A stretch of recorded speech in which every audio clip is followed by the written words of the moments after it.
Today I have for you a GW2 Mechanist open world build that will help you handle most open world content without any problems. With this build, you will find yourself doing tons of damage while maintaining a very high uptime of might, fury, and quickness, which will increase your damage even more, and it will still have a very decent amount of sustain. This build will work very well with you for all different kind of stuff in open world, like working on progressing your account, doing metas, events, and such. Right now, I will explain how the main build will work, and you will find a link for the build in the description below. And at the end of the guide, I will also show you what can we change to increase your sustain if needed. From the explosive straight line, we have glass cannon and big boomer. Both of them will help you do a lot more damage. And on top of that, big boomer will heal you as you do explosions. And with this build, you will do explosions very often that you will benefit from this heal a lot. On top of that, blast shield will give us 10% from our power into vitality, which will be a lot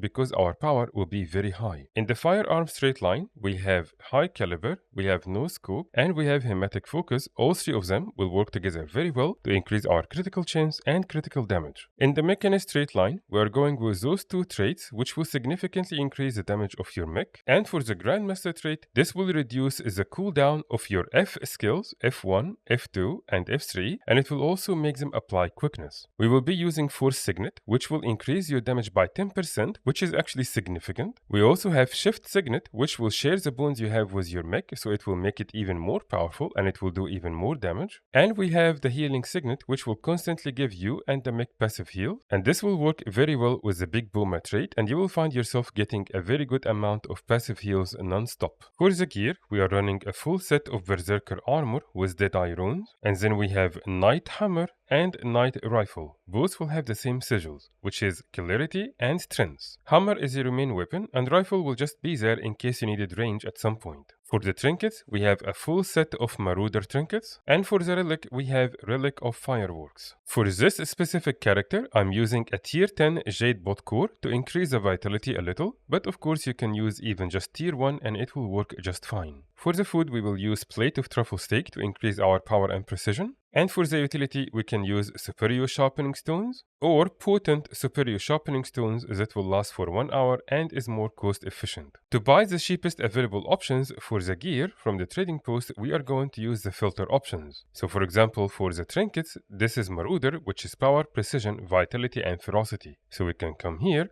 and we can choose power, precision, and vitality. Since we only have 3 options, we don't have a fourth one. And then we sort by the cheapest price. And we will see ebony or calcum earring, which is marauder from here, and you can buy the cheapest earrings. And then you can do the exact same for the weapons and for the armor, also using the filters. If the superior sigil of clarity was a little expensive, you can use the major sigil instead, which will still give a very similar effect. And we will do the same thing with the superior sigil of strength. If it was too expensive, you can use the major sigil of strength instead. This build is very easy to use and it's very low intensity, so it's very beginner friendly. The first thing you want to do is make your F1, F2, and F3 go on auto attack. You can easily do that by control right click on them, and you will notice as I do that there's an arrow that goes around the skill or gets removed. If that arrow is there, it means this skill has now auto attack enabled and the mech will use it anytime it is ready. And then from your hammer, 5 and 2 are your main source for damage, so you will use them all the time. You will only use 4 if you need a little bit of extra barrier and sustain to block some damage. From your utility skills, you will only use elixir U, and you can also use your elite for big damage, whether on big bosses or just normal mobs. But in hard fights, for example, if you are soloing a hard champion or a hard hero point or a bounty or something, leave signet on passive and don't use it unless your mech dies.